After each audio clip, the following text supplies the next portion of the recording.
안녕하세요. 저는 30대 후반 여자입니다. 정신없던 한 해가 지나가고 2022년이 다가왔네요. 많은 분들께서 새해가 되면 목표하신 것들이 이루어지길 바라고 그것을 향해 달려가실 텐데요. 저 또한 그래왔고 지금도 작년과 변함없이 잘 될 거라는 희망을 가지고 살아오고 있습니다. 새해가 됐다고 해서 바뀐 건 없지만 분명 좋아질 수 있을 거라 믿고 있습니다. 저는 남편과 꽤 오랜 시간 연애를 하고 결혼을 했는데요. 연애를 많이 해본 건 아니지만 이 사람과 함께 지내는 시간 동안 정말 행복했고 앞으로 남은 인생길을 같이 걸어가고 싶었습니다.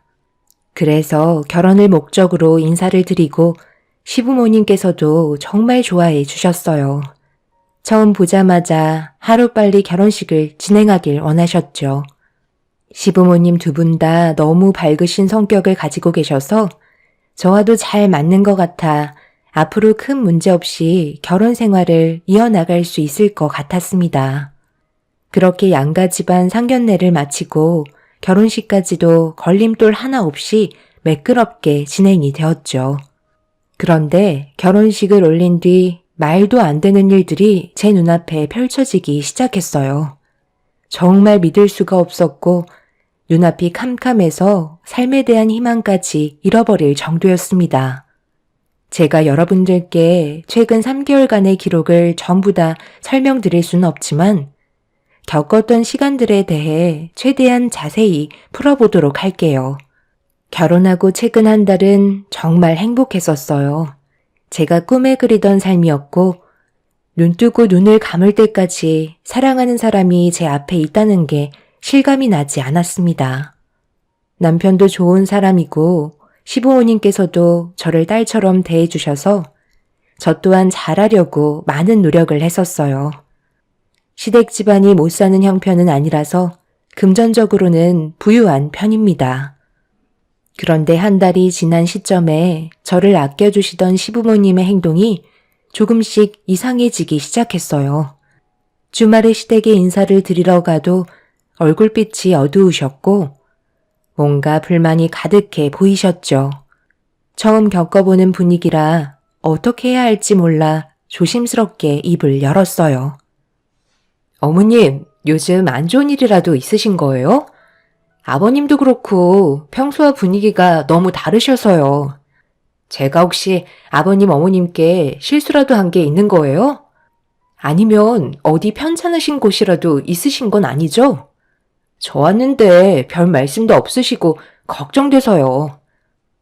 네가 애니? 딸처럼 대해줬다고 해서 얘가 아주 시부모를 지 부모처럼 생각하고 있네. 너는 시댁이 편하니? 어머님, 그게 아니고요. 혹시 제가 실수한 게 있으면 말씀해 주셔야 앞으로 조심할 수 있으니까요. 저는 단 한 번도 아버님, 어머님을 저희 부모님처럼 편하게 생각한 적 없어요. 항상 조심하고 최대한의 예의를 갖추려고 노력했는걸요. 그래서 서운하다 이거니? 네가 내 아들과 결혼을 했고 이제 정식적으로 며느리이면 품위 있게 행동을 해야지. 아직까지 연애 때의 분위기를 버리지 못한 거야? 우리 집안이 그렇게 가벼워 보이디? 결혼하고 한 달이 지났는데도 아직까지 분위기 파악을 못하는 거야? 아니면 원래부터 눈치가 없는 거야? 며느리면 며느리답게 행동해야지. 어떻게 된 게 품격도 없고 하는 짓도 왜 이렇게 싸 보이는지 누가 보면 술집 여자인 줄 알겠네.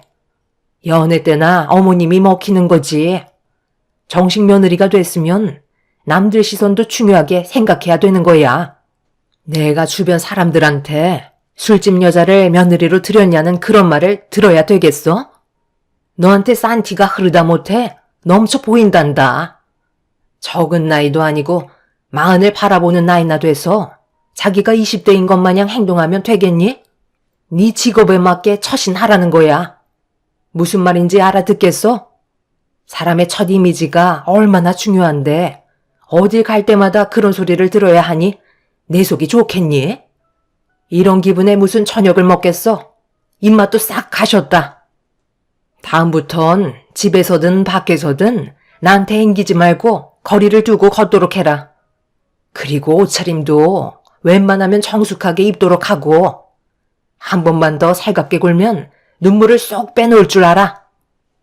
시부모님의 거침없는 말투와 표정들은 저를 당황스럽게 만들었어요. 분명 결혼 전에는 살갑게 다가가는 제 성격이 마음에 들고 집안의 분위기를 살린다며 좋아해 주셨었는데 갑자기 변하신 모습으로 저를 대하셔서 아무 말도 하지 못한 채 멍하니 시부모님을 바라볼 수밖에 없었죠.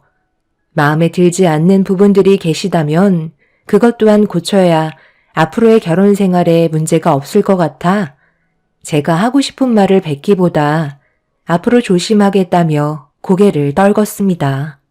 시모는 시댁에 온 지 1시간도 되지 않은 저희 부부에게 이런 분위기로 얼굴 보며 같이 식사할 수 없다고 집으로 돌아가길 원하셨어요. 남편도 안 좋은 분위기를 살피는 듯 저에게 돌아가자며 눈치를 줬고 어쩔 수 없이 집으로 돌아오게 되었죠.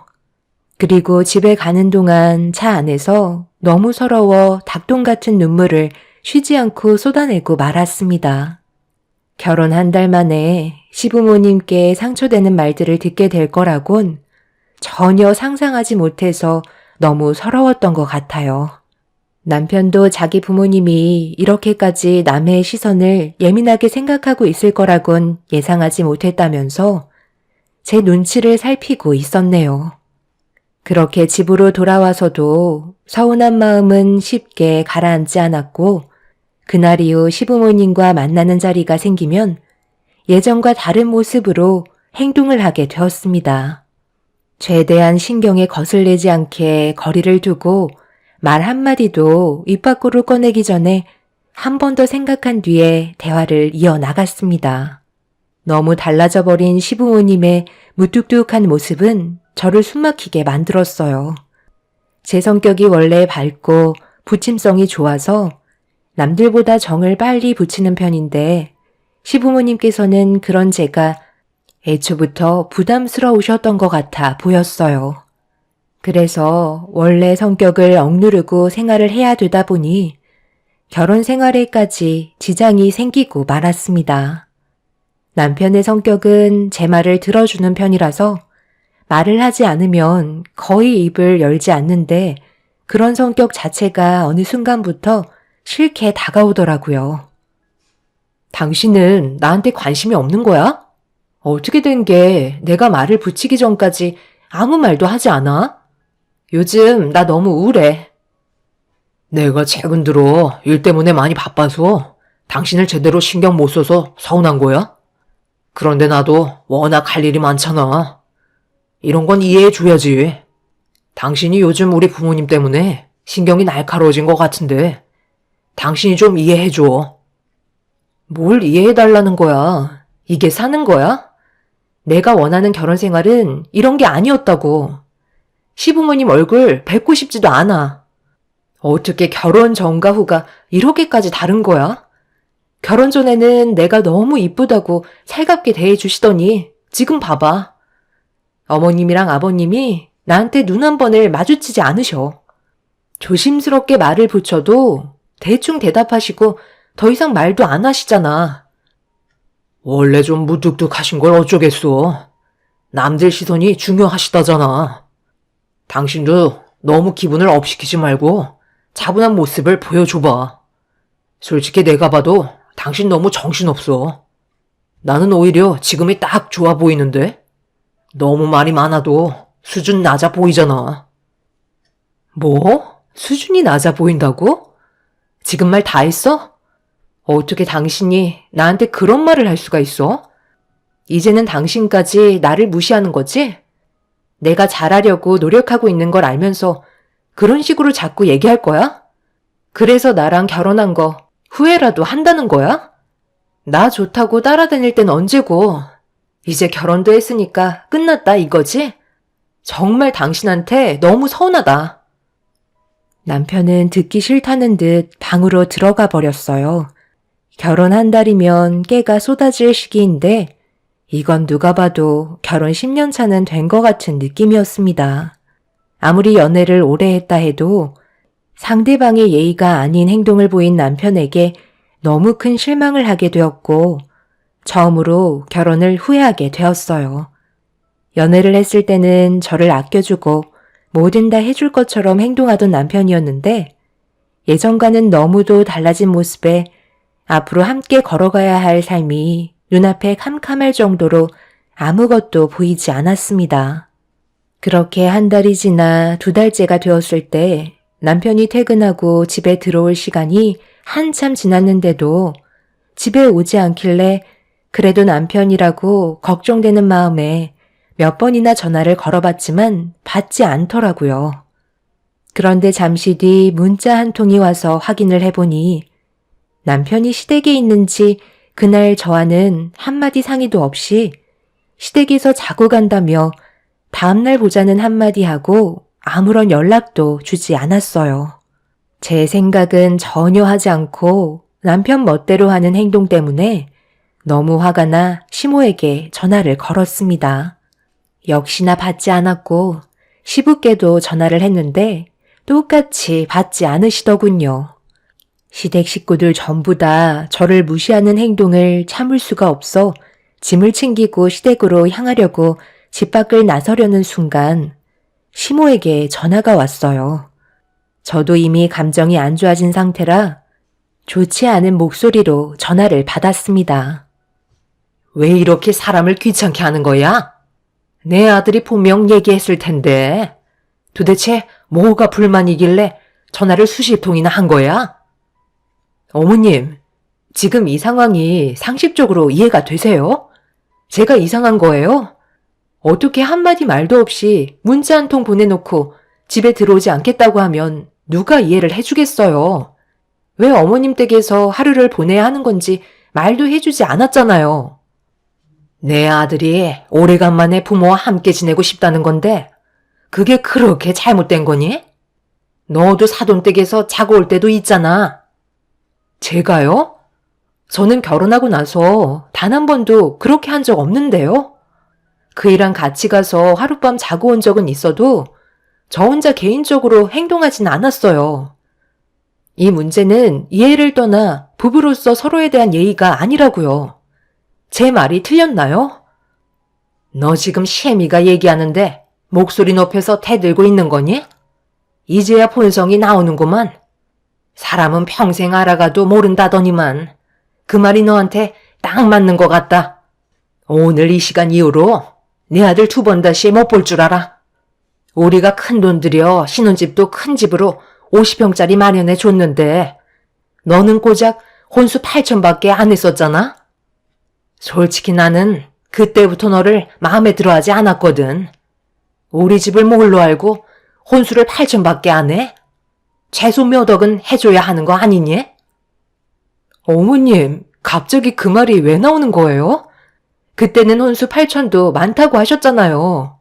이제 와서 이러시는 이유가 뭐예요? 내가 그럼 그 자리에서 혼수 가지고 난리 쳐주길 바랬다는 거야?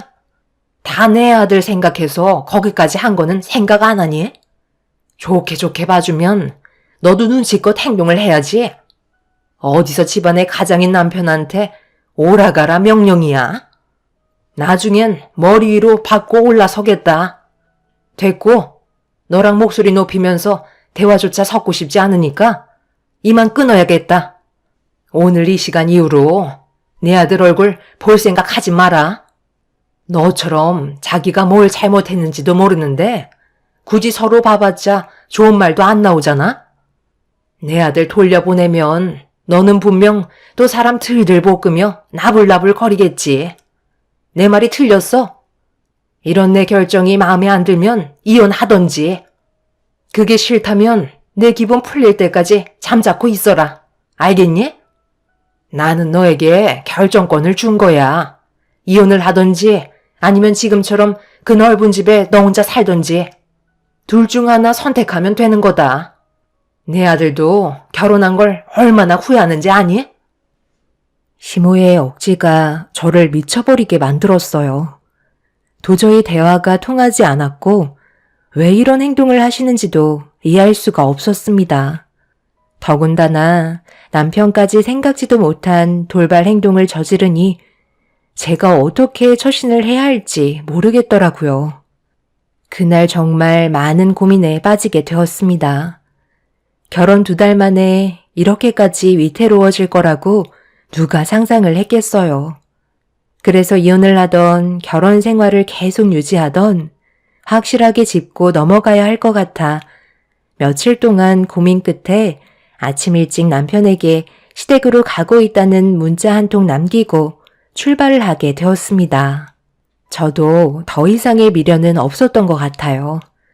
그래서 후회를 남기고 싶지 않았습니다. 결국 모두가 한자리에 모이게 되었고 침묵이 흐르는 가운데 제 얼굴을 보지 못하고 고개를 떨구고 있는 남편을 향해 질문을 했어요. 앞으로의 결혼 생활에 대해 진지하게 생각하고 있는지 아니면 그만 끝내고 싶은 건지 확실하게 물어봤습니다. 당신이 이렇게까지 멋대로 하는 사람인지 나는 정말 몰랐어. 미리 알았더라면 결혼은 생각하지도 않았을 거야. 나도 내가 이기적인 사람이란 거 알고 있어. 하지만 이게 내가 원하는 거야. 부모님도 나와 함께 시간을 보내고 싶어 하셔. 너도 그럼 들어와서 살면 되겠네. 50평짜리 집에서 뭐하러 혼자 버티고 있어? 그 집도 조만간 처분할 생각이다. 네가 우리 집에 들어와서 살면 나야 편하지. 요즘 몸도 힘들어서 가정부 하나 드릴까 했는데 그 자리 네가 들어오면 되겠다. 결국 이런 거였어요. 제가 어머님 댁에서 함께 살길 원해서 그런 거였네요. 이 사람이 여기 있으니까 결혼한 제가 어쩔 수 없이 들어와 살게 될 걸 예상하신 건가요? 그런데 저는 그렇게 할 생각이 전혀 없는데요. 그럼 여기서 끝내는 거지. 나는 내 아들을 옆에 끼고 살 건데 너도 좋아서 결혼했으면 어느 정도 양보를 해줘도 되잖아. 제가 봤을 때 방법이 틀린 것 같은데요. 안 좋아진 감정 상태로 들어와서 살라고 하면 누가 좋다고 들어오겠어요. 당신도 생각이 이렇게까지 짧을 줄 몰랐는데 정말 실망이다. 결혼 3달 만에 갈라서게 될 줄 몰랐는데 확실하게 정 뗄 수 있겠네요. 남아있던 좋은 기억까지 오늘 어머님 댁에 던져버리고 가겠습니다. 하루빨리 이 사람과 이혼하는 게 저에게도 이득이겠네요. 그렇잖아도 너 온다고 하길래 여기 이혼 서류 준비했다. 계속 얼굴 보는 것도 지겹잖니? 한 번이라도 안 마주치는 게 좋지 않겠어? 일단 사인부터 해라. 합의 이혼할 거지? 서로 손해볼 건 없을 것 같은데 잘 생각한 거야. 그래도 이혼만큼은 깔끔하게 할 수 있겠네. 시댁 식구들의 행동에 입을 다물지 못했습니다. 기다렸다는 듯이 이혼 서류를 내미는데 온몸에서 소름이 돋을 정도였어요. 저도 남편과 함께 했던 좋았던 추억들 모두 던져버리고 결혼 3개월 만에 이혼을 할 수밖에 없었죠. 저희 부모님께서도 이런 상황들이 믿어지지가 않으셨는지 입을 다물지 못하고 계셨어요. 엄마는 연애 기간은 길었지만 결혼 생활이 짧았기 때문에 그나마 다행이라며 인연이 아닌 사람이었다고 생각하라고 시간이 모든 걸 다 해결해 준다는 말로 저를 위로해 주셨습니다. 그날 이후 저는 남편과 함께 했던 모든 순간들을 잊어버리려고 일에만 열중했고 하루하루 제 삶을 찾아가기 위해 노력하고 있었습니다. 그렇게 시간이 지나면서 조금씩 현실을 받아들이게 되었고 제 원래 성격으로 돌아가기 위해 일부러 친구들과도 약속을 무리하게 잡으면서 정신없는 하루하루를 보냈는데 어느 날 의과대 동기인 친구와 오래간만에 술 한잔 하려고 약속을 잡고 병원 앞에서 기다리며 핸드폰을 보고 있는데 누군가 급하게 뛰어가다가 넘어지길래 그 모습을 봤는데 슬픔이 가득한 얼굴로 힘겹게 일어나시더니 비틀거리며 건물 안으로 들어가셨습니다. 어차피 이제 남남이 되었고 저와 상관없는 일이라 신경 쓰지 않으려 몸을 돌려버렸어요. 그리고 그 사이 병원에서 친구가 퇴근하고 나와 술 한잔하려고 차를 타고 병원 밖으로 나왔는데 사람 기분이라는 게 참 그렇더라고요. 신경 쓰지 않아도 되는데 병원으로 달려 들어가다 넘어지신 시모의 얼굴에서 눈물이 쏟아지고 있던 모습이 계속 눈에 밟혀 무슨 일인지 확인을 해야 할 것만 같았습니다. 그래서 어쩔 수 없이 친구에게 사정을 얘기한 뒤 다시 차를 돌려 병원으로 향했어요. 그런데 병원에 도착을 하자마자 어디선가 오열을 하고 있는 시모의 목소리가 들려와 그곳을 향해 천천히 걸음을 옮겼는데 간호사분들을 붙잡고 난리를 치고 계시더라고요. 그 옆에는 시부도 눈물을 쏟아내고 계셨습니다. 뭔가 느낌이 좋지 않아 천천히 걸음을 옮기고 있는데 갑자기 나타난 저를 본 시부모는 화들짝 놀라며 제가 병실로 들어가지 못하게 급하게 막아섰어요. 그런데 병실 안에서 남편의 괴로워하는 목소리가 들리길래 시부모님을 뿌리치고 병실 문을 활짝 열어 들어간 순간 제 눈앞에 입을 다물지 못할 정도로 충격적인 광경을 목격하고 말았습니다. 얼마 전까지 제가 알고 있던 남편의 모습이 아니었어요. 저는 천천히 걸음을 옮겨 괴로워하고 있는 남편에게 다가가고 있는데 어딘가 많이 고통스러워 보이는 모습으로 눈을 질끈 감은 채 움츠리고 있었습니다. 그 사이 담당 의사가 병실로 들어와 급하게 진통제를 놔주었고 괴로움에 눈을 감고 있는 남편이 혹시라도 저를 볼까봐 시모는 급하게 저를 끌어당겨 병실 밖으로 내쫓았어요. 이해되지 않는 남편의 모습에 제대로 말도 나오지 않는 상태에서 손으로 남편을 향해 가리키자 시모는 입술을 떠시면서 손으로 얼굴을 가리셨고 그 자리에 주저앉아 눈물을 쏟아내셨습니다. 어머님, 이게 어떻게 된 거죠? 왜 저 사람이 병원에 있는 거예요? 불과 며칠 전까지만 해도 아무렇지도 않았잖아요. 네가 여긴 어떻게 알고 온 거니? 우리 계획은 이게 아닌데 왜 지금 여기에 있는 거냐고. 이 사실을 알면 준호가 아마 난리를 칠 게 뻔하다. 빨리 돌아가라. 어차피 이혼했으니 더 이상 상관할 필요 없잖아. 나는 할 말 없다. 불과 얼마 전까지만 해도 남편이었던 사람을 병원에서 봤는데 상관이 없다고요? 저한테 뭘 숨기고 계셨던 거죠? 내가 뭐라고 그랬어? 결국 숨길 수 없다고 했잖아. 세아가 미안하다. 이게 다 내 아들이 시켜서 어쩔 수 없이 상황을 이렇게 끌고 갈 수밖에 없었다. 우리가 너를 왜 싫어하니? 단 한 번도 세아가 너를 싫어한 적이 없다. 그동안 너한테 상처 주고 막말을 했던 거 정말 미안하다. 진심이 아니었어. 저번에도 네가 눈물을 흘리면서 돌아갔을 때 우리도 그 모습을 바라보면서 오열을 하고 말았단다. 하지만 내 아들이 원하는 거였고 우리도 그렇게 하는 게 맞는 것 같아 결정할 수밖에 없었어. 남편과 결혼을 하고 3개월간 있었던 일에 대해 시부가 모든 사실을 털어놓았고 저는 말도 안 되는 사실들을 듣고 너무 큰 충격을 받아 제대로 서 있을 수조차 없었어요. 남편이 저와 결혼을 한 이후 몸이 좋지 않아 저 몰래 다른 병원에서 검사를 받았었어요. 그리고 대장암 말기 판정을 받게 되었고 앞으로 살아갈 수 있는 시간이 많지 않다는 의사의 진단에 남편은 하늘이 무너져 내리는 듯한 느낌을 받았다고 했습니다. 이제 막 저와 결혼을 했는데 이런 사실을 알리고 이혼을 하자고 하면 제가 떠나지 않을 것 같고 자기가 떠났다는 아픔을 저에게 안겨주고 싶지가 않아 기억 속에서 잊어버리고 적지 않은 나이인 제가 이런 충격으로 인해 제대로 된 생활을 하지 못할까봐 하루빨리 잊어버리고 새 출발할 수 있게 독한 모습을 보여줄 수밖에 없었다며 시부가 설명을 해 주었어요. 남편은 오로지 병든 자신 때문에 힘들어질까봐 최대한 빨리 보내고 싶은 마음뿐이었던 거죠.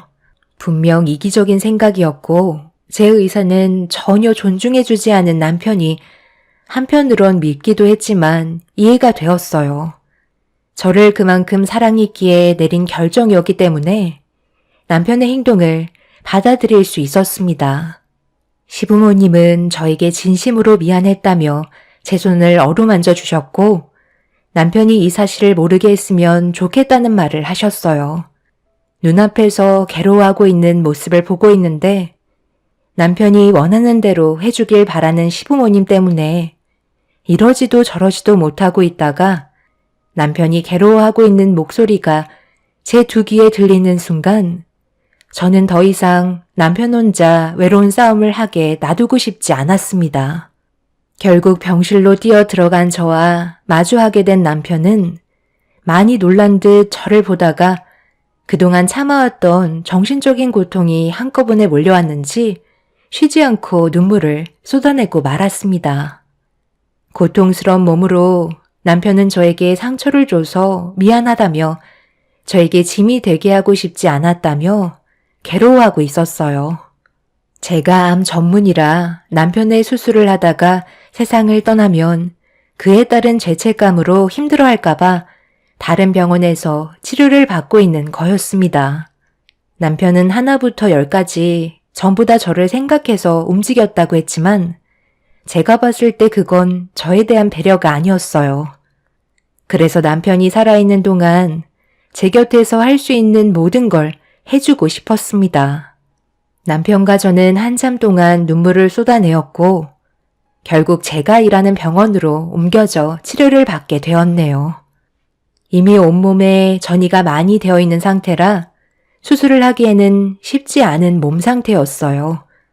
저 말고도 대장암 의료진 20여 명과 대장암이 주로 전이되는 간이나 폐를 보는 담당 의사까지 모두 참석해서 수술을 할 수 있는 부분부터 하나씩 처리해 가기로 회의를 마쳤습니다. 다행히 첫 수술은 성공적이었지만 기쁨도 잠시 회의 때 얘기했던 대로 이미 온몸으로 전이가 되어 있는 상태라 전신으로 퍼져나가는 암을 의료 기술로 막기에는 역부족이었어요. 결국 모든 방법을 동원해 남편을 살려보겠다고 발버둥 쳤지만 남편과는 마지막 순간을 맞이할 수밖에 없었죠. 남편은 이미 마음을 정리한 것 같았어요. 내가 그동안 모시게 했던 거 정말 미안해. 이렇게 될 줄 알았으면 그렇게까지 할 필요가 없었을 텐데 당신이 겪게 될 아픔들을 보면서 눈을 감고 싶지 않았어. 사랑하는 사람을 혼자 남겨두고 세상을 떠난다는 게 너무 싫었어. 내 눈앞에서 슬퍼하는 당신의 모습을 보면서 눈을 감고 싶지 않더라고. 그래서 당신이 볼 수 없는 곳에서 생을 마감하고 싶었는데 결국 당신 앞에서 눈을 감게 되었네. 당신이랑 하고 싶은 일들이 정말 많았었는데 먼저 가서 미안해. 그래도 우리 연애 기간은 꽤 오래였잖아. 당신을 만나서 너무 행복했고 내가 살아있는 이유를 알 수 있게 해주는 단 한 사람이 당신이었어. 나는 내가 한 결정에 대해 후회한 적 단 한 번도 없어. 앞으로 당신한테는 좋은 날들만 펼쳐졌으면 좋겠다. 나도 당신을 만나서 정말 행복했어. 그래서 내가 결혼을 선택한 거잖아. 나는 지금도 후회하지 않아. 내 인생의 최고의 순간이었거든. 그리고 나도 몰랐는데 며칠 전에 알게 됐어. 나 임신이래. 당신 아이가 내 뱃속에서 자라고 있다고. 그동안 우리한테 여러 가지 일들 때문에 많이 힘들었잖아.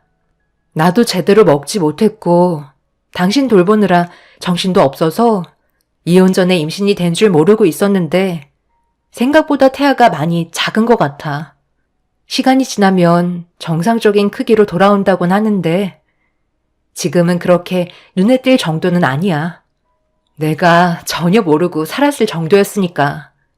뱃속에 있는 아이한테 아빠는 정말 좋은 사람이었다고 얘기해 줄게. 우리가 함께한 세월의 시간은 소중히 생각하며 앞으로 뱃속에 있는 아이한테 모든 걸 다 쏟아 부을 거야.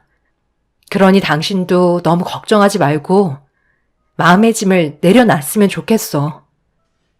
남편은 뱃속에 아이가 있다는 말에 눈물을 흘렸고 제 배를 어루만지다가 숨이 가빠왔는지 결국 더 이상 버티지 못하고 세상을 떠나고 말았습니다. 많은 의료진분들께서 남편을 살려보겠다며 심폐소생술을 진행했지만 남편은 더 이상 제 손을 잡아주지 않았어요. 제가 아무리 불러 외쳐봐도 남편은 저를 바라봐 주지 않았고 따뜻한 온기만 남아 있었습니다. 밖에서 이 사실을 전해들은 시부모님께서 비틀거리며 나온 저를 보고 오열을 하셨고 제가 주저앉으면서 몸에서 떨어진 명찰을 시부가 집어들곤 저에게 건네주시면서 그동안 정말 고생 많았다며 오열을 하셨습니다. 시모는 저를 끌어안으시고 한참 동안 혼자 남겨진 저와 뱃속에 있는 아이가 불쌍하다며 미안해 하셨어요. 그렇게 남편을 떠나보낸 자리에 남겨진 저와 뱃속의 아이는 지금도 실감이 나지 않아요.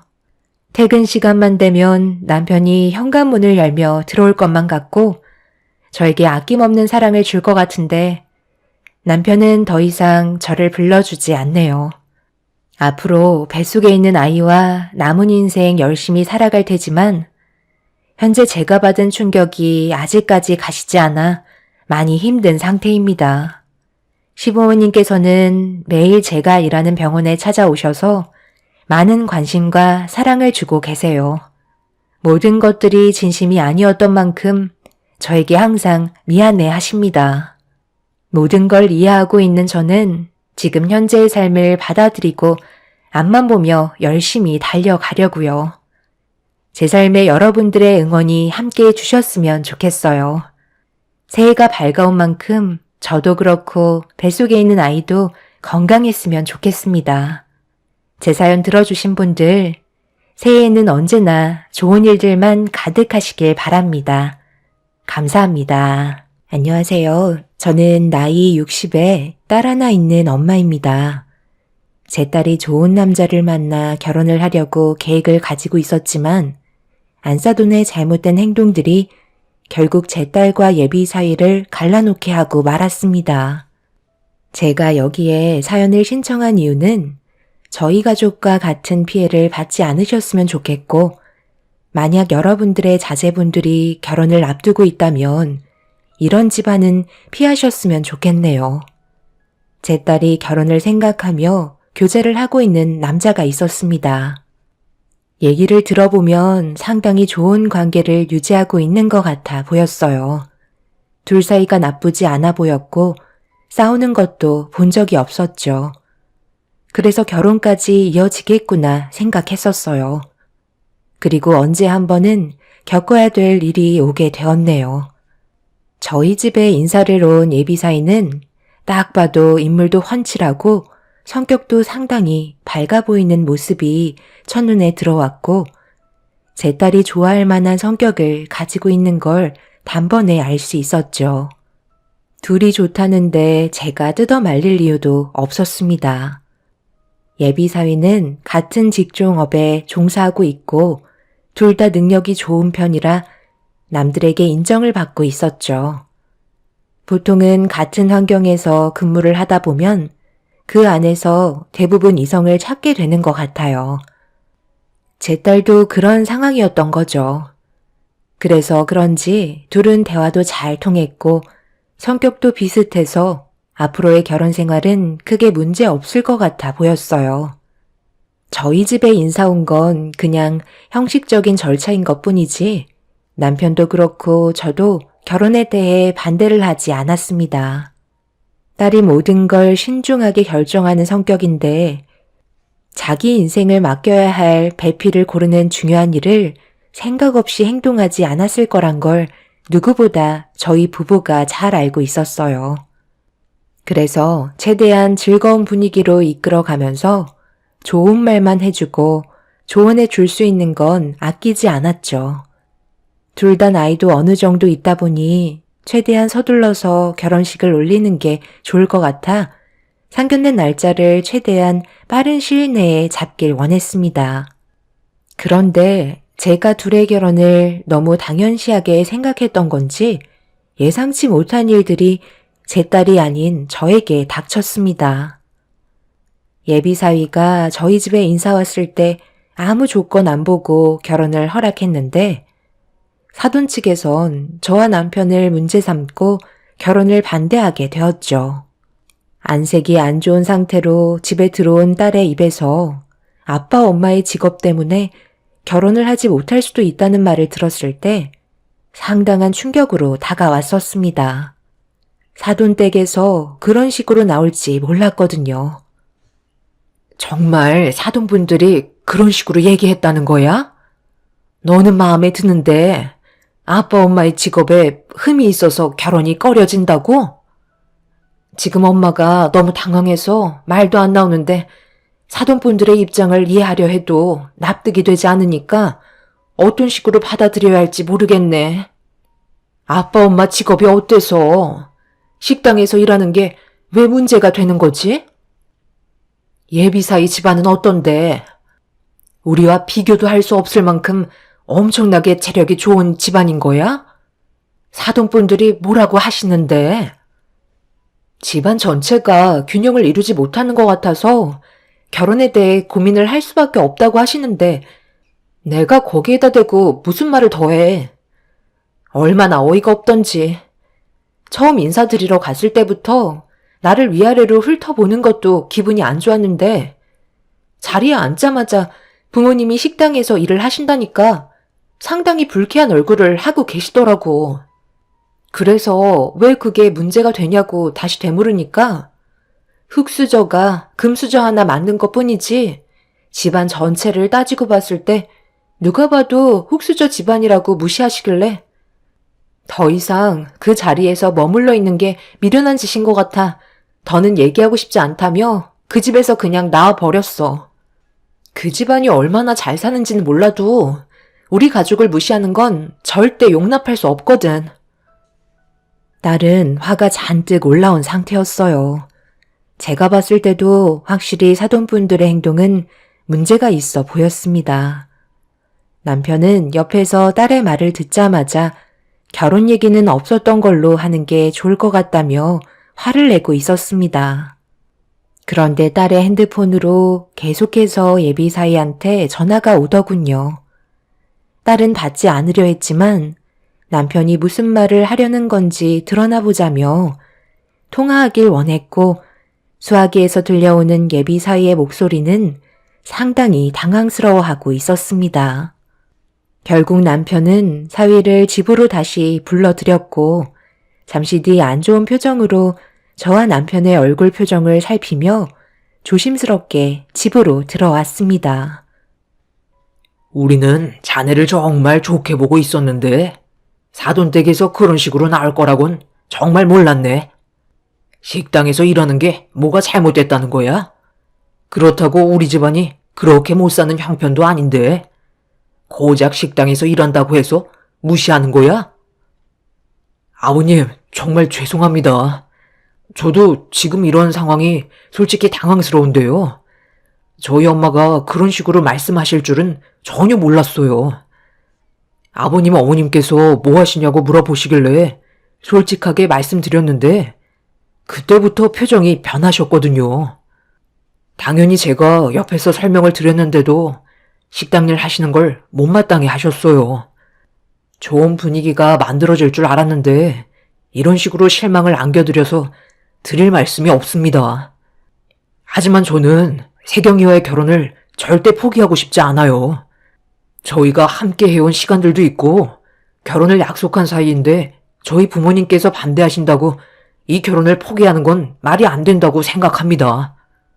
저희 둘이 좋아서 결혼하겠다는 건데 다른 의견으로 인해 계획에 차질이 생긴다면 저도 그만큼 각오할 준비가 되어 있습니다.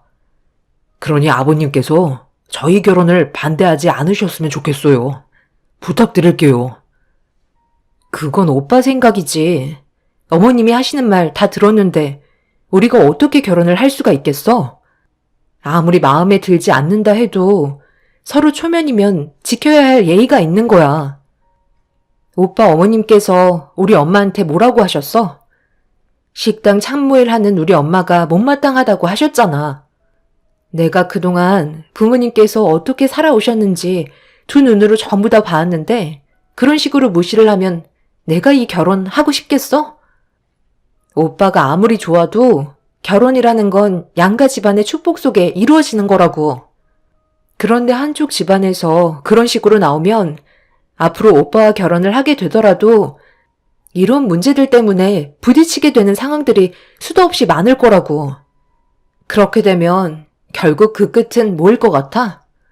오빠랑 나랑 이혼밖에 더해? 나는 내 인생이 흠집나는 거 정말 싫어하는 성격이거든?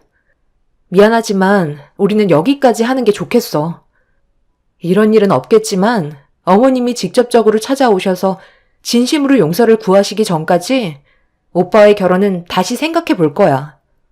이게 내가 지금 느끼고 있는 감정이야.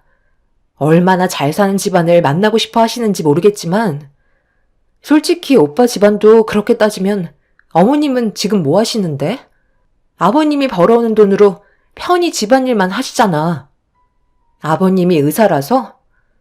정작 어머님은 우리 부모님보다 못하신데 오빠랑 아버님이 뒤에서 든든하게 받쳐주고 있다고 그런 식으로 기세 등등 하셔서는 상처되는 말들을 거침없이 뱉으시면 오빠랑 아버님 얼굴에 먹칠하는 것밖에 더 돼?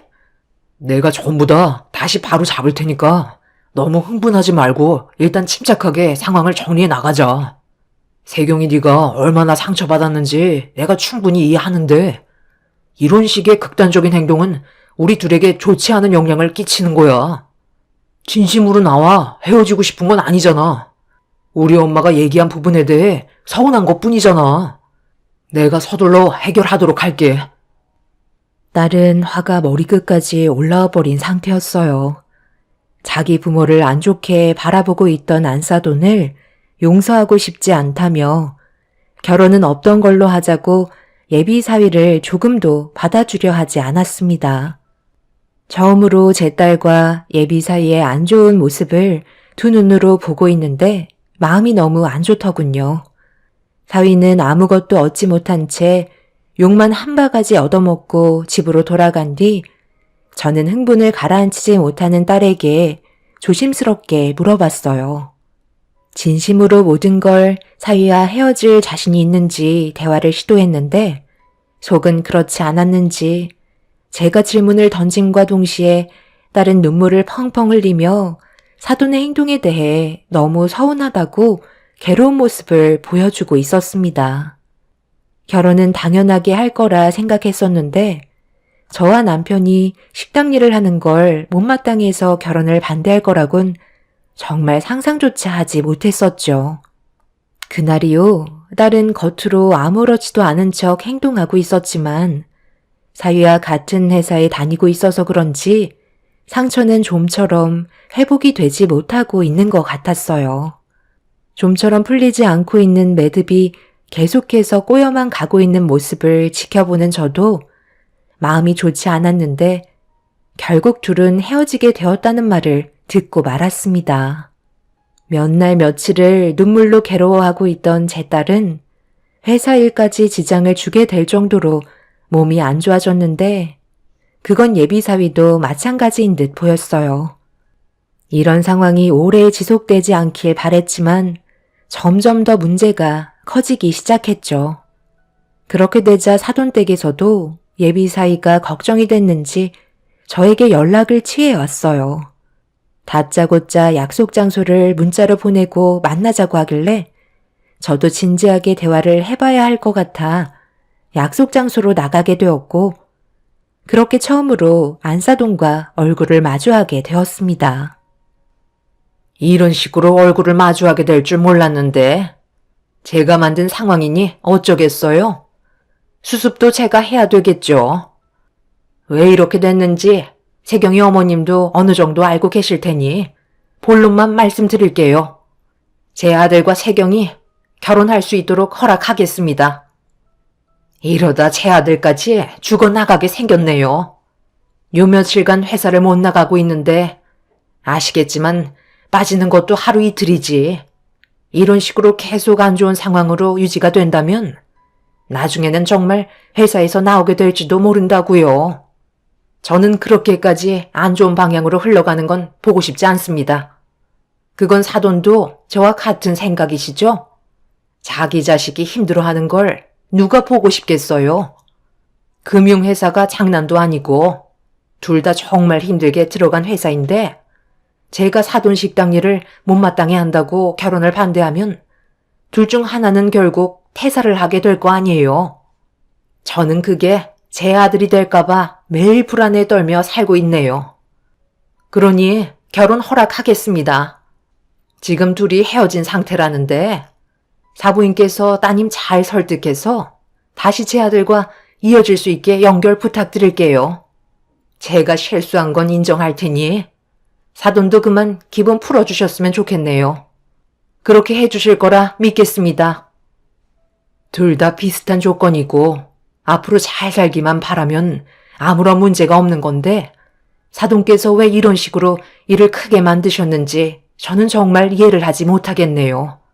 제 딸 연봉 1억입니다. 사위도 1억이 넘는다는 걸 아는데 그럼 앞으로 살아가는데 전혀 문제가 없지 않나요? 제가 식당 일을 하는 게 그렇게 못마땅하셨어요? 일이 이 지경이 되기 전에 한 번 더 생각을 하셔도 되는 건데 결국 이런 사태가 오고 나서야 사위가 회사에서 미끄러지기라도 할까봐 그게 아쉬워서 지금 저와 만나자고 한 거잖아요. 그런데 저를 보며 말씀하신 태도가 제 딸을 어쩔 수 없이 받아주는 거니 군말하지 말고 받아들이라는 말처럼 들리네요. 실수하신 부분에 대해 조금 더 잘못을 인정하고 계신 것 같지 않으신데요? 이 문제는 저보다 제 딸과 푸셔야 할 것 같습니다. 누구보다 상처를 많이 받아서 헤어지자는 말까지 나온 마당에 저와 해결 본다고 달라지는 건 전혀 없으세요. 제 딸에게 사돈께서 먼저 손 내미시는 건 자존심이 허락하지 않으신 건가요? 저를 어떻게 생각하시는지 그건 중요하지 않아요. 제 딸의 마음에 상처를 낸 부분에 대해 먼저 어루만져 주시는 게 우선일 것 같습니다. 원하시는 걸 얻으시려면 당연히 그만큼 많은 부분들에 대해 내려놓아야 할 때가 있는 겁니다. 저는 할 말 끝났으니 일어나 보겠습니다.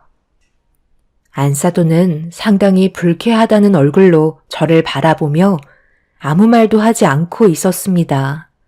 더 이상의 대화를 이어나가봤자 똑같은 말만 반복될 것 같아 먼저 자리에서 일어나 집으로 돌아왔네요. 저희가 잘못한 부분이 있었던 것도 아닌데 굳이 아쉬운 소리 할 필요는 없다고 생각했었어요. 그리고 며칠 뒤 아쉬운 사람이 우물을 판다고 사돈이 제 딸과 약속을 잡게 되었고 결국 진심으로 사과를 하신 뒤 결혼까지 허락한다는 말로 마무리를 짓게 되었죠. 그렇게 제 딸과 예비 사이의 관계도 다시 예전처럼 돌아왔고 예정대로 상견례 날짜를 잡게 되었습니다. 그런데 사람의 본성은 쉽게 바뀌지 않더군요. 상견례가 별거 있나요? 그냥 서로 얼굴 보고 인사하고 좋은 말 주고받으면서 시간 때우다가 돌아가면 되는 거죠. 이왕 모두가 한자리에 모인 만큼 이거 하나만 확실하게 짚고 넘어가고 싶네요. 결혼이 애들 장난도 아니고 그만큼 신중해야 되는 거라 저도 사돈어른의 집안을 안 볼 수 없었습니다. 그 정도는 누구나 똑같다고 생각합니다. 단지 제가 생각한 기준에 사돈 집안이 부족했던 것뿐이고 그걸로 인해 세경이가 서운하게 받아들인 것뿐이죠. 얼마 전에 세경이와 따로 만나서 많은 대화를 주고받긴 했는데 둘이 좋다면 저도 더 이상 관여하지 않겠습니다. 쓸데없는 말을 해서 둘에게 안 좋은 영향을 많이 끼치고 있다는 걸 알 수 있었고 저도 안 좋아지는 상황을 바라지 않으니까요. 그래서 둘이 결혼을 하면 세경이와 좀 더 가까워지는 시간을 가지고 서로에 대해 알아가고 싶어서 몇 년간은 저희 집에 들어와 같이 살았으면 좋겠거든요. 어차피 나중에는 분가를 하게 될 테지만 결혼하고 나서 바로 떨어져서 산다면 아들을 끼고 살았던 제 입장에서는 정신적으로 상당히 힘든 시간들이 될 것 같아서요. 그래서 어느 정도는 적응하는 시간이 필요하지 않을까 생각됩니다. 오랜 시간 함께 살자는 게 아니라 2, 3년 정도면 적당할 것 같거든요. 그 사이 아이가 생기기라도 한다면 어차피 도움도 받아야 하니까 아이의 눌러붙어 살아도 되고요. 제가 원하는 건 딱 여기까지입니다. 사돈, 그런 개인적인 생각을 제 딸에게 따르라고 하는 건 무리가 있는 듯 싶은데요. 결혼을 허락하셨으면 당연히 앞으로 잘 살아갈 수 있게 부모는 뒤에서 지켜봐야 하는 게 맞는 거라 생각합니다. 결혼을 하게 해줘놓고 왜 자식들을 품에 끼고 살으려 하시는지 도통 이해가 되지 않네요. 반대로 제가 사위를 집안으로 들인다면 사돈 입장에서는 어떻겠어요? 받아들여 주시겠나요? 둘의 결혼을 허락하자는 자리이고 앞으로 서로에 대해 좋은 말들만 해줘도 모자랄 시간에 사돈의 발언은 지금의 상견례 자리의 분위기를 흐릴 뿐입니다. 그리고 자식들의 의견이 제일 중요한 거 아닐까요? 다들 어떻게 생각하니? 저희 엄마가 이런 생각을 가지고 계실지 전혀 몰랐어요. 하지만 같이 살아갈 순 없어요. 그건 저도 불편하고 결혼을 했으면 당연히 따로 살아야 하는 게 맞는 거죠. 제가 원하지 않기 때문에 엄마의 의견은 받아들일 수 없을 것 같아요. 저도 같은 생각이에요. 신혼을 그렇게 보내고 싶지 않을 뿐더러 저는 오빠와 마음 편히 생활하고 싶어요. 그러니까 내 의견에 모두가 반대를 한다는 거네. 내가 좋게 얘기한 건 눈치껏 행동하라고 얘기한 건데 들어주지 않겠다는 건 결혼을 하지 않겠다는 거와 같은 거 아니야? 양보를 어느 정도 했으면 돌아오는 게 있어야 하는 건데 왜 내 의견을 들어주려 하지 않는 거지? 이렇게 되면 나도 결혼 허락을 할 수가 없지. 평생을 함께 살자는 것도 아니고 고작 2, 3년 함께 지내자는 건데 그게 그렇게 잘못된 거니? 됐다. 이 결혼 없던 걸로 하자. 식당에서 참모나 하는 사돈이 못마땅한데도 받아줬으면 감사하게 생각해야지. 이제 다 필요 없으니까 이 결혼 없던 걸로 하자고. 제 딸이 사위와 결혼을 하고 사돈 댁에서 함께 살지 않겠다는 말에 또다시 분노했고 결혼을 반대하면서 상견례장이 떠나갈 정도로 언성을 높였어요. 그 모습을 보는데 더 이상은 힘들 것 같은 생각만 계속해서 들었습니다. 예비 사위는 자기 엄마의 모습을 보며 많이 답답한 듯 머리를 쥐어뜯고 있었어요. 제 딸도 어이가 없다는 듯 사돈을 쳐다보고 있었죠. 남편도 더는 듣고 싶지 않았는지 자리에서 일어났고 저희 가족 모두는 결혼은 없던 걸로 하자며 상견례장에서 나오려 하는데 묵묵히 말수를 아끼고 계신 사돈 어른이 저희를 멈춰 세우셨네요. 그리고 그 자리에서 한마디 하셨어요. 제 안사람이 많이 부족해서 면목이 없습니다. 오늘이 정말 중요한 자리인데 이런 식으로 나올 줄은 전혀 예상하지 못했네요.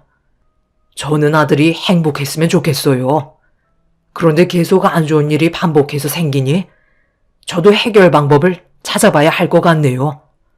조만간 다시 연락을 드릴 테니 너무 극단적으로 생각하지 마시고 일단 마음부터 풀어주셨으면 좋겠습니다. 아들, 사돈분들 가신다니 배웅해 드려야지. 아빠는 엄마와 따로 대화를 좀 해야 할 것 같으니 나중에 집에서 보도록 하자.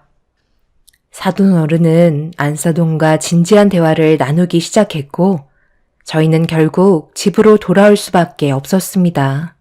사위가 저희 집까지 뒤따라와서 또다시 고개를 숙여야 하는 상황이 만들어지게 되었고 그런 모습을 보고 있던 남편이 사람마다 생각하는 게 달라서 그런 거라며 더 이상 사위가 미안해하지 않았으면 좋겠다고 불쌍하게 바라보고 있었습니다.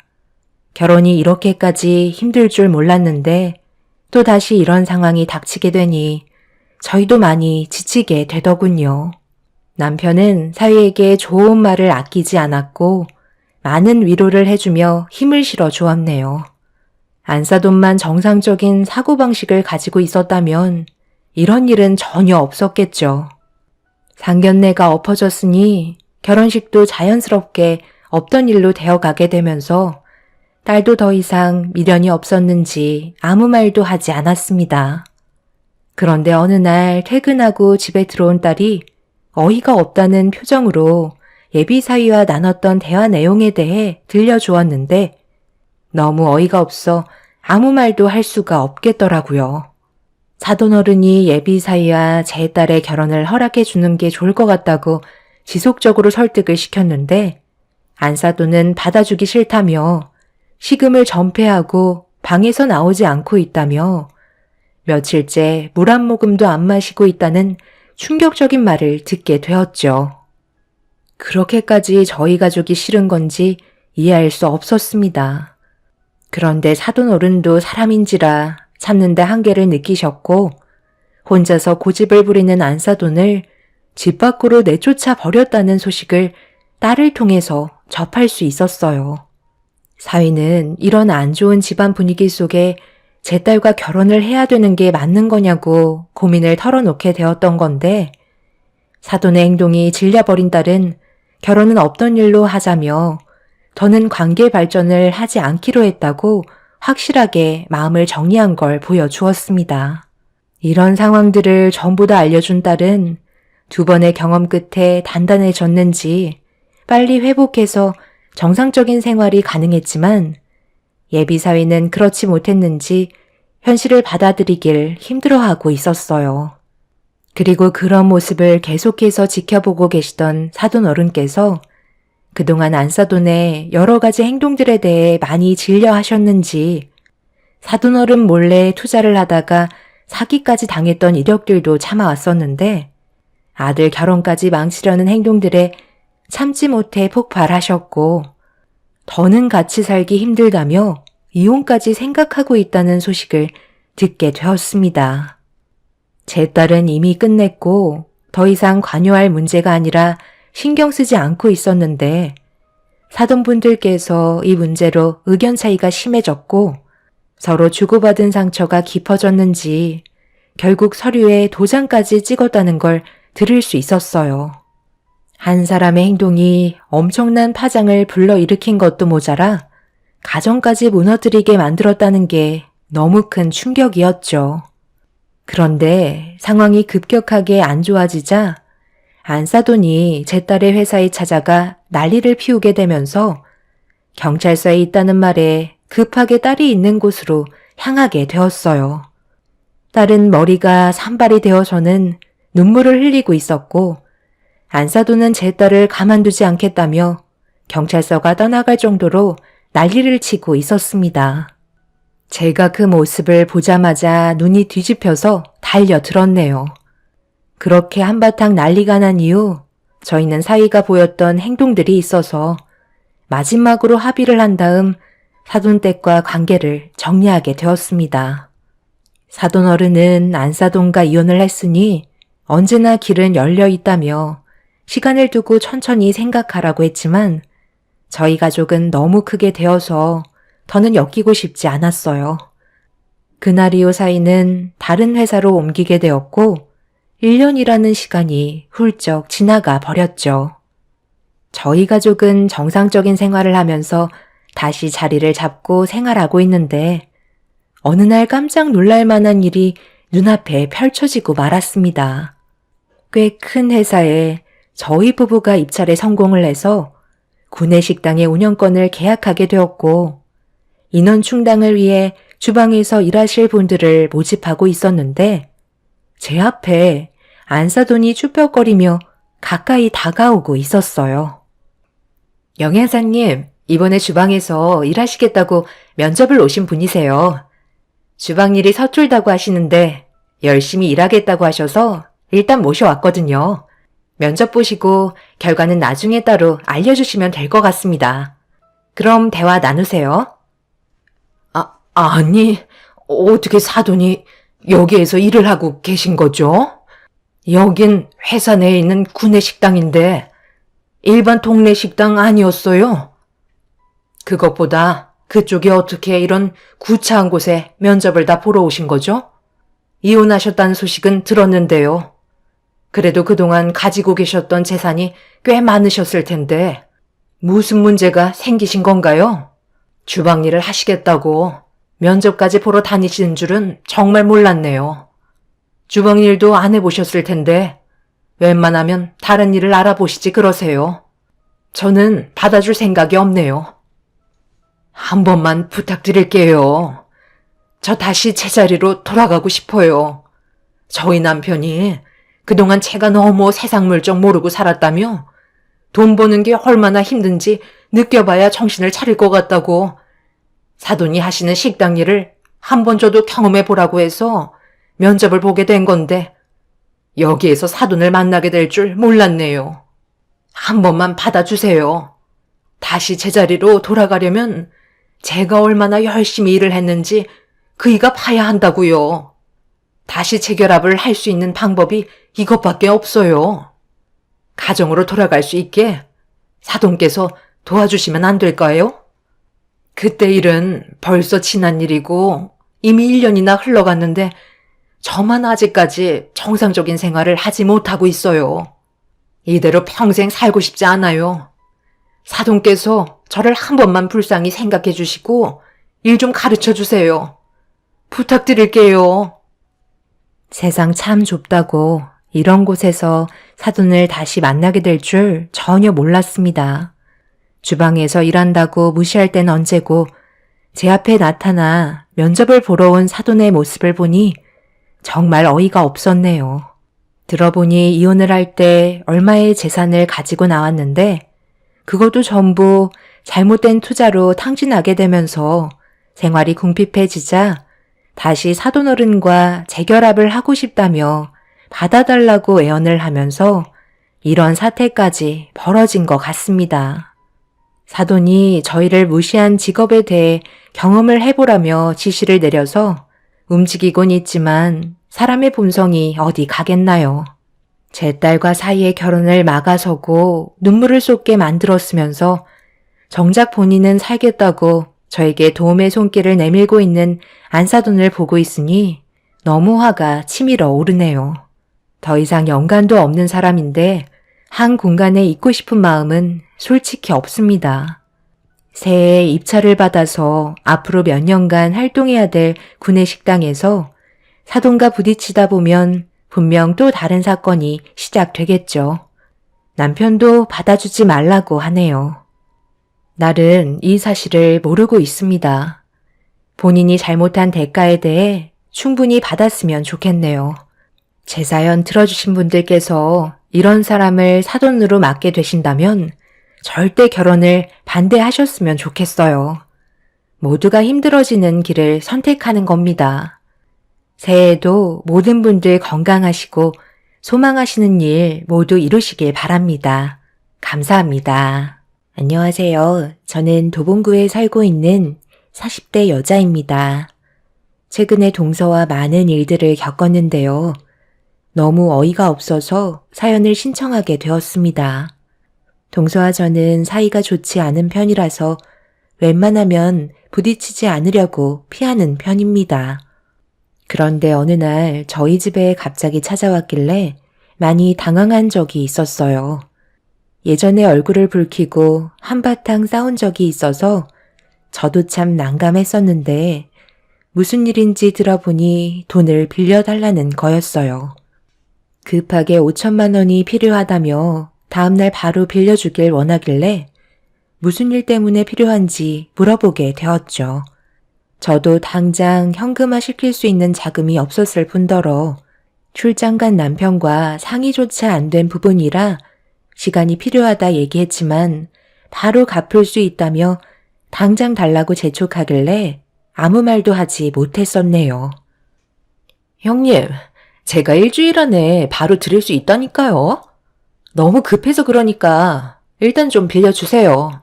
5천만 원 해주실 수 있잖아요. 갑자기 찾아와서 돈을 빌려달라고 하면 내 입장이 어떻겠어?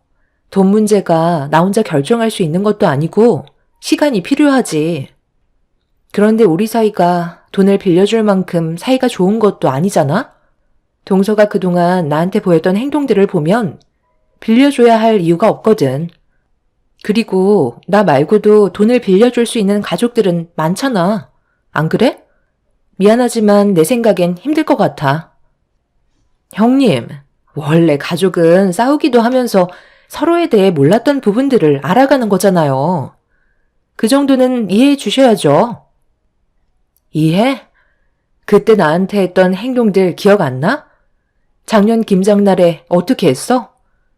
김장하기 싫다고 온갖 불평은 다 늘어놓길래 내가 동선에는 가져가지 말라고 얘기하니까 그렇게는 못한다고 고집부리면서 난리를 쳤었잖아. 결국 동서의 행동 때문에 나랑 몸싸움까지 벌어졌던 기억 안 나? 불과 작년 일인데 이해하라는 게 잘못된 거지. 그때는 제가 잠깐 정신이 어떻게 됐었나 봐요. 형님한테 진심으로 미안해하고 있었다니까요.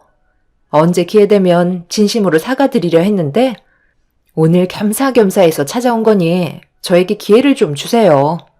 사람은 누구나 한 번쯤은 실수할 수 있는 거 아닌가요? 그때 김장김치로 형님 얼굴 올려친 건 정말 죄송해요. 일하지도 않았는데 김치 가져가지 말라고 화를 내셔서 저도 모르게 몸부터 나갔던 것 같아요. 제가 지금 얼마나 상황이 좋지 않으면 형님한테까지 찾아왔겠어요. 그래도 돈 문제는 나 혼자 결정할 수 있는 문제가 아니라서 미안하지만 바로 답을 줄 수 없을 것 같아. 지금 시간도 많이 늦었는데 연락도 없이 찾아온 건 실례인 거 알지? 나는 지금 당장 해줄 말이 없는 것 같은데 더 있을 거야? 형님, 작년 일은 정말 죄송해요. 제가 오죽했으면 찾아왔겠어요. 가족들한테도 돈을 빌린 상태라 손을 벌릴 데가 형님밖에 없어요. 돈이 필요한 이유를 세세하게 알려드릴 순 없지만 하나 확실한 건 일주일 내로 다시 돌려드릴 수 있다는 거예요. 그건 동서 생각이지. 돈을 빌려주는 내 입장에서는 어디에 사용하는지도 모르는데 무턱대고 빌려줬다가 나중에 나한테 불이익이라도 생기면 그때는 어쩌려고. 동서랑 내가 사이도 안 좋아졌는데 오히려 감정의 골은 더욱더 심해질 게 뻔하다고. 갑자기 찾아온 동서가 돈을 빌려달라고 부탁하길래 솔직히 많이 당황스러웠었어요. 작년 김장 때 엄청난 일들이 있었거든요. 가족 모두가 새벽부터 나와서 정신없이 김장하고 시부모님께서 수육까지 삶아서 함께 모여 밥을 먹고 있는데 뒤늦게 시댁에 온 동서 내외가 밥은 제일 많이 먹어놓고 오후에 김장을 마저 하려고 가족 모두 분주하게 움직이고 있는데 동서는 아무것도 하지 않고 일하는 모습만 보고만 있길래 제가 한 소리 했는데 그게 기분 나빴는지 되려 저에게 대들기 시작했고 서로가 안 좋아진 감정으로 대화를 주고받다가 일하기 싫으면 김장김치도 가져가지 말라고 화를 내는 순간 동서는 만들어 놓은 김치를 제 얼굴에 날리면서 집안은 아수라장이 되고 말았었어요. 그때 이후로 동서와 저는 서로 말 한마디 하지 않고 지내왔었는데 연락도 없이 갑자기 찾아와서는 무턱대고 돈을 빌려달라고 하니 얼마나 어이가 없었겠어요.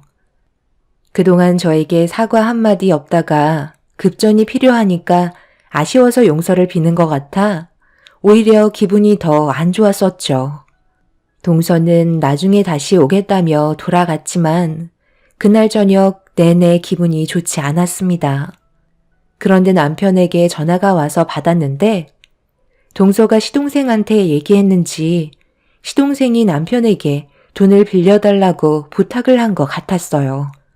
그래서 저희 집에 동서가 왔다 간 걸 알았는지 걱정이 돼서 전화했길래 좀 전에 있었던 상황에 대해 대충 얘기해 준 뒤 돈을 빌려주지 않고 돌려보냈다며 화가 나 있는 남편을 진정시켰습니다. 그렇게 며칠 동안 잠잠하더니 동서가 정말 돈이 급하긴 했는지 다시 저희 집에 왔는데 이번에는 혼자가 아닌 시동생까지 함께 왔었네요. 다행히 남편도 출장을 마치고 집에 온 상태라 크게 걱정하지 않았었는데 시동생과 동서가 저희 부부를 보자마자 무릎을 꿇고 진지하게 용서를 구했어요. 형, 그땐 정말 미안했어. 내가 이렇게 무릎까지 꿇었잖아. 나 한 번만 살려주면 안 될까? 지금도 급하게 돈이 필요한데 더 이상 당겨 쓸 데도 없어서 도움받을 곳이 형밖에 없어. 원래 오늘 돈을 입금해야 되는 날인데 자금이 없어서 정말 사정사정하고 시간을 미뤘거든. 사람 하나 살린다 치고 나 한 번만 봐주면 안 될까? 세상에 단 하나뿐인 동생이 형한테 무릎 꿇고 이렇게 빌고 있잖아. 이번 한 번만 도와주면 앞으로 무슨 일이든 시키는 건 다 하고 은인으로 모시고 살게. 도대체 어디에다가 돈을 쓰길래 여기저기 전부 다 빌려서 감당도 안 될 정도로 만들어 놓은 거야? 우리가 빌려주면 갚을 수는 있다는 건 어떻게 보증할 건데? 네가 또 무슨 사고를 치는지 내가 알지 못하는데 무턱대고 빌려줄 수는 없잖아. 아주버님, 저희가 쓸데없는 데 돈을 쓰는 게 아니라요. 투자 목적으로 쓰는 거라 걱정하지 않으셔도 돼요. 저희 한 번만 믿고 해결해 주시면 앞으로 도움될 날이 훨씬 더 많을 거라니까요. 돈 때문에 가족을 잃을 수는 없잖아요. 나중에 저희가 제대로 된 설명해 드릴게요. 지금은 기밀 사항이라 아무 말도 해드릴 수가 없어요. 한 번만 살려주세요. 남편은 동서내외가 과거의 일에 대해 진심으로 용서를 구하고 무릎까지 꿇은 모습을 보고 고민에 빠져 있는 듯 보였어요. 거기에다가 하나뿐인 동생인 시동생까지 남편을 설득시키기 위해 찾아온 걸 보고 쉽게 거절하지 못하고 있었습니다. 저 또한 단호하게 행동하지 못했고 남편의 생각을 들어봐야만 했어요. 무작정 투자 목적으로 급전을 5천이나 빌려달라는 건데 저희도 현재 현금이 없는 상태라 보증금에서 일부를 빼서 줘야 할 상황이었죠. 그렇게 저희가 고민을 하고 있던 도중 남편의 핸드폰으로 누군가가 전화가 왔길래 확인을 해보니 시모가 남편에게 전화를 했었고 아무 생각 없이 받게 되었죠. 너희들 잘 지내고 있지? 한동안 연락이 뜸하길래 전화 좀 해봤다. 내가 갑자기 전화한 건 기섭이가 너희 집에 찾아갔지? 그걸 어떻게 하셨어요? 무턱대고 찾아와서는 돈을 빌려달라고 하길래 지금 많이 난감한 상황이에요. 나도 대충은 알고 있다. 엄마한테도 1억을 빌려갔거든. 자식이 얼마나 급했으면 부모에게 손을 벌렸겠니? 1억을 빌려갔다고요? 그런데도 저희한테 5천만 원을 빌려달라고 찾아온 거예요? 갑자기 무슨 돈이 왜 이렇게 많이 필요한 건데요? 어디에다 사용하는지 정확하게 알려줘야 우리도 빌려주든 말든 하죠. 무턱대고 투자 목적이라고만 얘기하면 저희가 마음이 움직이겠어요? 더군다나 작년에 무슨 일이 있었는지 엄마도 옆에서 지켜봐서 알고 계시잖아요. 그래, 잘 알고 있지. 그런데 남도 아니고 네 동생이 지금 많이 힘든 상황이잖아. 하나뿐인 가족이 불행해지길 원하는 거야? 너는 동생이 길거리에 앉았으면 좋겠니? 잘 돼야 가족 모두에게 도움이 되지 않겠어? 이번 한 번만 도와주면 된다잖아. 엄마 믿고 5천만 원 빌려줘라.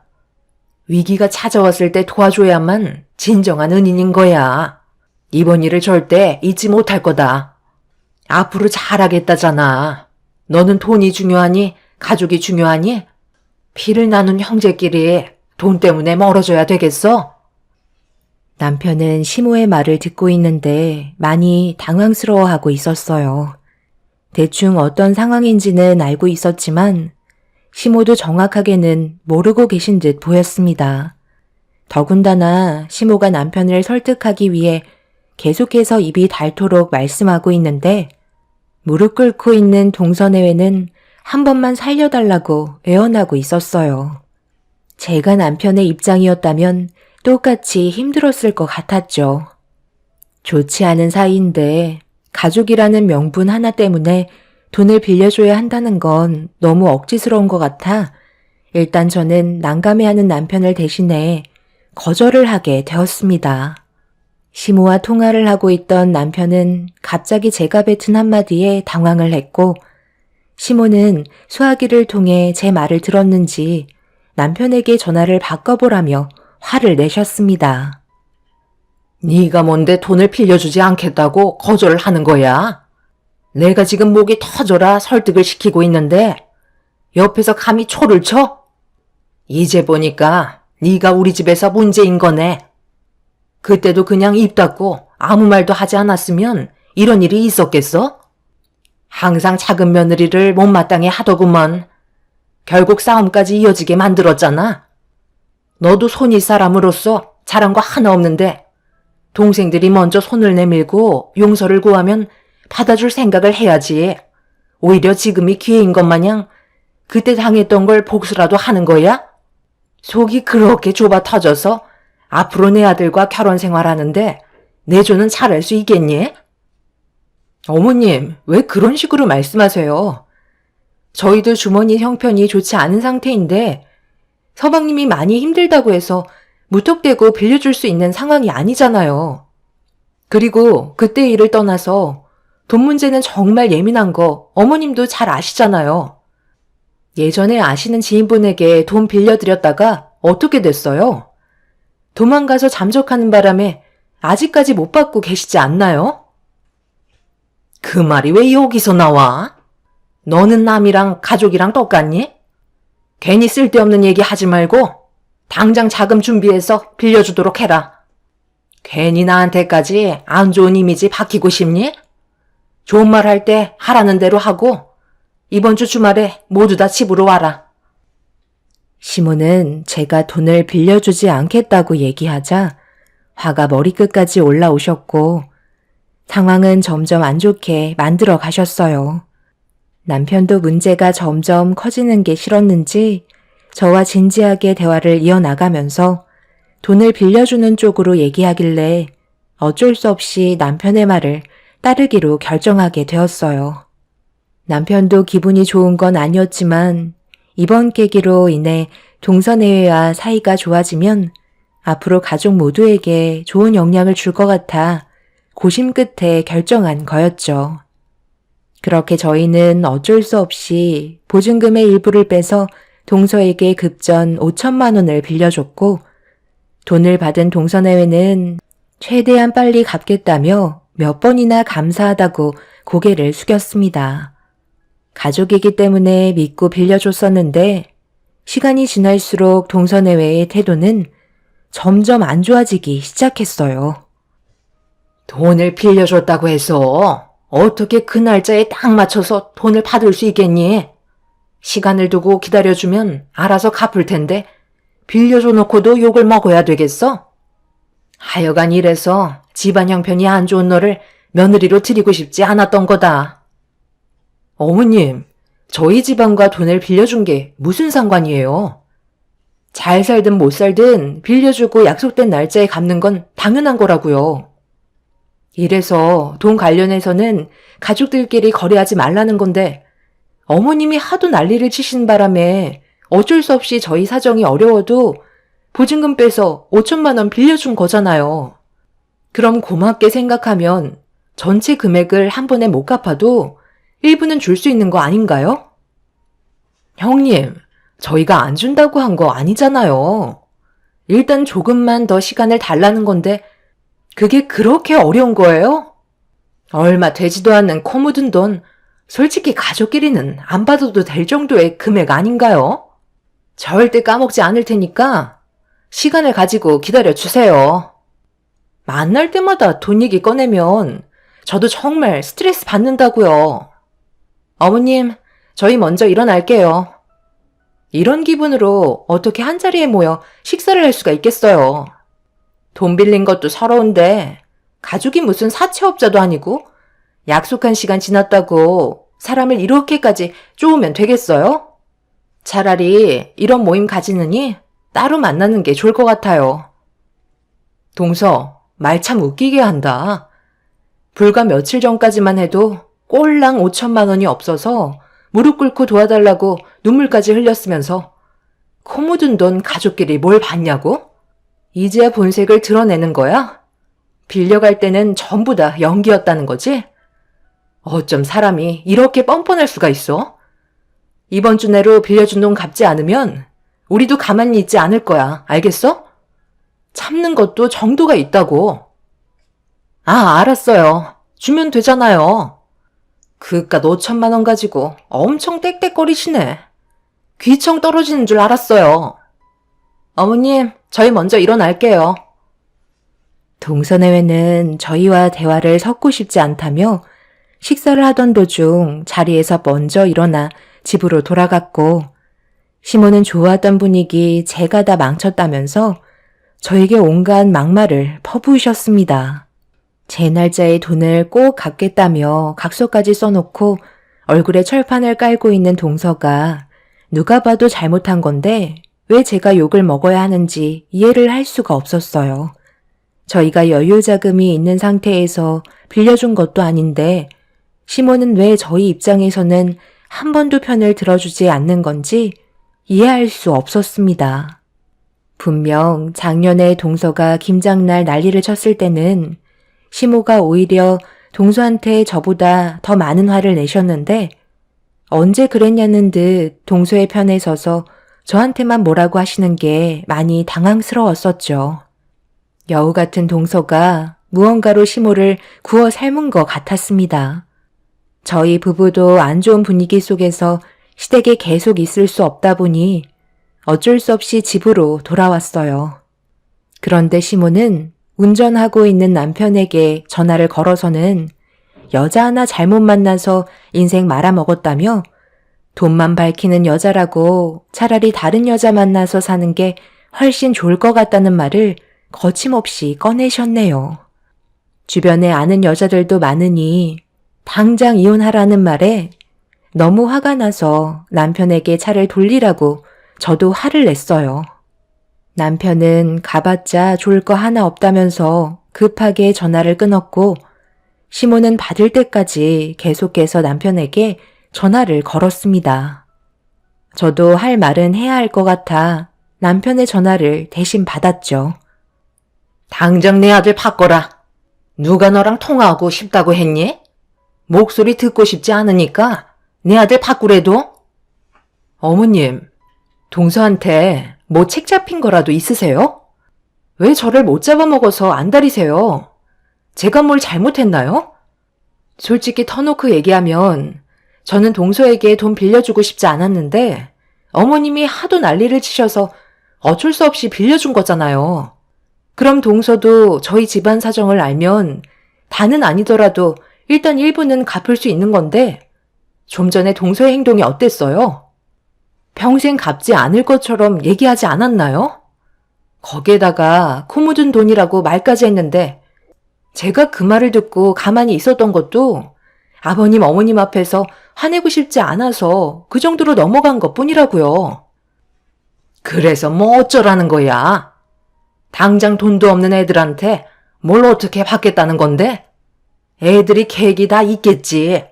그럼 기다리면 되는 거 아니니? 네가 이러면 이럴수록 가족 간의 분열이 생긴다는 거 몰라? 빌려줬으면 갚을 때까지 기다려라 좀. 그리고 둘째가 말한 거 하나도 틀린 거 없는데? 1억 빌려준 나도 재촉하지 않고 가만히 있는데 꼴랑 5천만 원 빌려준 네가 내 앞에서 난리를 치면 되겠니? 누가 커지 아니랄까 봐. 너도 참 불쌍하다. 내 아들은 돈 많은 여자 차고 넘치는데 하필 너를 만나서 고생만 죽어라 하고 마음 같아선 지금 당장 이혼시키는 게 내가 바라는 거다. 나도 지금 억지로 참고 있으니까 더 이상 입도 뻥긋하지 마라. 한 번만 더 모임 있을 때 얼굴 붉히고 신경에 거슬리는 얘기하면 그땐 정말 끝을 볼 줄 알아. 시모는 입에 모터를 단 것 마냥 쉬지 않고 저에게 상처되는 막말을 퍼부으셨어요. 정말 너무 마음이 안 좋았지만 꾹 참고 있었습니다. 분명 제 잘못이 아닌데도 왜 욕을 먹어야 하는지 이유를 알지 못해 시모에게 너무 서운했었어요. 그렇게 동서가 돈을 갚을 때까지 기다리게 되었고, 그 시간이 일주일이 지나 한 달이 지나고 세 달이 지나갈 때쯤 기다리다 지친 저도 더 이상은 참을 수 없어 동서에게 전화를 걸었습니다. 예상했던 대로 제 전화를 피하더라고요. 처음에는 그러려니 했는데 전화를 받지 않는 게 일부러 저를 피하고 있다는 걸 느낄 수 있었습니다. 시모도 이런 점에 대해 알고 계셨지만 참견하지 않으셨어요. 결국 참고 또 참았던 저는 감정이 폭발하게 되었고 동서의 집을 찾아가게 되었습니다. 그런데 문을 아무리 두드려도 동서 내외는 나오지 않더라고요. 거실에 불은 켜져 있었는데 나오지 않는 걸로 봐선 제 얼굴을 보고 문을 열어주지 않는 것 같았습니다. 이미 화가 머리끝까지 올라온 상태라 동서네 애가 집에서 나올 때까지 기다리게 되었고, 한참의 시간이 지나 동서네 애가 현관문을 열고 나오길래 기회를 놓치지 않고 동서를 붙잡고 집 안으로 다시 밀친 다음 분노한 얼굴로 동서네 애를 노려보며 화를 내기 시작했네요. 집으로 돌아간 줄 알았는데 몇 시간 동안 문 앞에 서 있을 거라고 예상하지 못했는지 동서는 많이 당황스러워하는 얼굴로 저를 바라봤습니다. 이건 불법 침입인 거 모르세요? 무턱대고 저희 집에 찾아오시면 어쩌자는 거예요? 경찰에 신고하면 좋겠어요? 경찰에 신고해. 누가 겁나는 줄 알아? 동서, 정말 너무하다고 생각되지 않아? 우리가 언제까지 기다려야 하는 건데? 아, 돈 때문에 오신 거구나? 좀 기다려 달라니까요. 아직 저에게 시간이 좀 더 필요하다고요. 형님 돈 떼먹을 생각 손톱만큼도 없으니까 좀 기다려 주세요. 5천만 원 가지고 끝까지 이런 식으로 해야 되겠어요? 정말 더럽고 치사해서 제가 갚을게요. 그런데 2달 더 기다려 주셔야 돼요. 투자금 회수하려면 아직 시간이 더 필요하거든요. 지금 돈을 빼면 여태껏까지 힘들게 유지했던 시간들이 전부 물거품으로 되어버린다고요. 형님도 고생한 만큼 이자를 받아가야 하지 않겠어요? 쓸데없는 말 듣고 싶지 않으니까 당장 내 앞에 5천만 원 가지고 와. 그리고 2번 다시 우리 얼굴 안 봤으면 좋겠다. 이미 작년부터 안 좋은 감정을 가지고 있었지만 이번엔 더 큰 상처를 받아서 5천만 원 돌려받고 2번 다시 얼굴 안 봤으면 좋겠네. 정말 형수님은 참 피곤한 타입이셔. 기다림도 없고 형이 너무 불쌍한 것 같아요. 제가 형수님이랑 살았으면 숨 막혀서 세상 떠났을 것 같거든요. 얼마 되지도 않는 돈 가지고 계속 이러실 거예요? 더럽고 치사해서 내일 당장 드릴게요. 지금 그게 무슨 말이야? 그러다 우리한테 문제가 생기기라도 하면 어쩌려고? 그렇게는 안 돼. 시기가 좋지 않다고. 그래서 언제 시기가 좋아질 건데? 하루 이틀도 아니고 시도 때도 없이 휘둘리고 있잖아. 형수님 얼굴 좀 안 보고 살면 안 돼? 2달만 참으라니까. 우리가 투자한 시간이 아깝지도 않아? 형님도 여태까지 참은 거 2달만 더 기다려 주세요. 동서는 당장은 돈을 갚기 힘들다면서 무조건 제 말을 거절했고 결국 아무것도 얻지 못한 채 감정만 상처받고 집으로 돌아왔어요. 때마침 회사에서 퇴근한 남편이 아무 소득이 없었다는 걸 알게 되자 많이 곤란한 얼굴 표정을 하고 있었습니다. 어쩔 수 없이 마지막으로 한 번만 더 기다려보기로 했었어요. 그래서 2달이라는 시간을 기다리게 되었는데 남편이 출장을 가게 되면서 저희 가족에게 예상하지 못한 일이 터지고 말았습니다. 남편의 전화 한 통을 받고 위치가 적힌 주소로 급하게 달려가 건물 밖에서 기다리고 있는 남편을 만났어요. 그리고 서둘러 건물 안으로 들어갔죠. 그런데 제 눈앞에 펼쳐진 광경은 뭔가 좀 달랐습니다. 꽤 많은 사람들이 모여 있었는데 연단 앞에 동서와 서방님이 자리에 앉아 있었어요. 그 모습을 보고 유심히 지켜보고 있던 도중 남편의 한마디에 입을 다물지 못할 정도로 경악을 하고 말았습니다. 충격적이게도 동서내외가 다단계에 빠져 있는 것 같다는 말이었어요. 많은 사람들이 정장을 입고 앉아 있었는데 연단 앞에는 정기총회라는 플래카드가 걸려 있었고 동서내외의 모습을 멍하니 지켜보고 있는데 누군가 저와 남편을 호명했어요. 남편이 저희 부부를 새로 들어온 신입으로 알린 것 같았습니다. 동서내외의 가족이라고 미리 얘기한 듯 보였어요.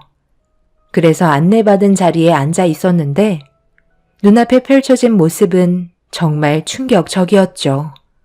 동서내외가 남편이 말한 다단계 회사에서 실적이 제일 좋은 직원으로 뽑혀서 연단에서 상을 받고 있었습니다. 그 모습을 멍하니 바라보며 좀 더 상황을 지켜보고 있었는데 연단에서 동서내외가 누군가를 향해 밝게 웃고 있었습니다. 전혀 생각하지 못했던 인물이라 남편과 저는 입을 다물지 못했었죠. 시모가 동서내외를 반겨주며 고생했다고 격려를 해주고 있었어요. 그리고 잠시 뒤 남편과 제가 앉아 있었던 자리는 신입사원들을 교육해주기 위한 자리였고 동서내외와 시모는 저희 부부를 발견하지 못한 채 지나쳐서 밖으로 나가려 하는데 어떤 직원이 동서내외한테 다가가 대화를 나누더니 저희 쪽을 바라보며 눈을 마주쳤습니다. 직원이 저희 부부 얘기를 한 것 같아 보였어요. 그런데 사색이 된 얼굴로 급하게 도망을 치려 하길래 남편이 자리에서 벌떡 일어나 급하게 뒤쫓아가서 동서내외와 시모를 붙잡았습니다. 그리고 잠시 뒤 말도 안 되는 일들이 눈앞에 펼쳐지기 시작했어요. 여긴 어떻게 오신 거예요? 함부로 들어올 수 없는 곳인데. 저희가 지금 일하는 중이니까 나중에 다시 얘기하는 게 좋겠어요. 뭘 나중에 얘기해? 재수 씨 이름 대니까 바로 들여보내주던데. 둘이 지금 뭐 하는 거야? 출장 와서 볼일 보고 집으로 돌아가려는데 재수 씨가 건물 안으로 들어가는 모습을 봐서 뭔가 싶어 와봤거든. 그런데 지금 모두 다단계에 속해 있는 거야? 무슨 다단계야? 여기도 엄연한 회사라고. 많은 사람들이 돈 벌겠다고 떼지어 들어온 거 안 보여? 우리 위치가 얼마나 높은 줄 알아? 정상적인 회사니까 쓸데없는 얘기하지 말고 초칠 생각 꿈에도 하지 마. 설마 여기까지 돈 받으려고 온 거야?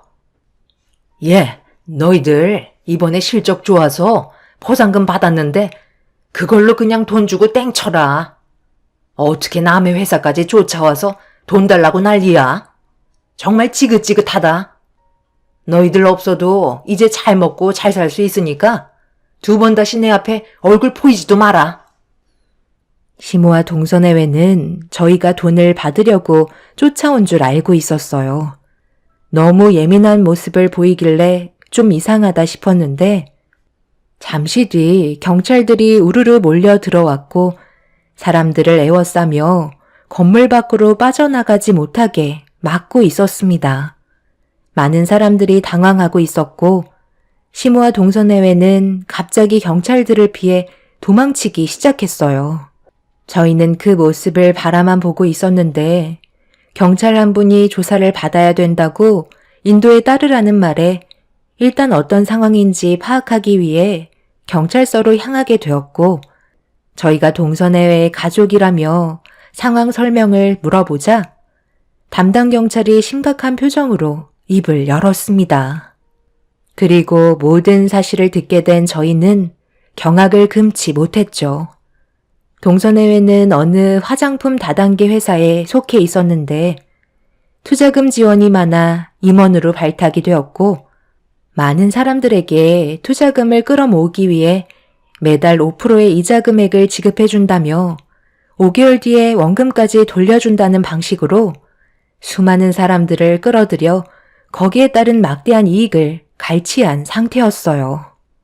동선회회는 임원이 되기 위해 저희한테까지 돈을 가져간 거였고 그 다단계 회사는 꽤 오래 운영이 된 것 같아 보였습니다.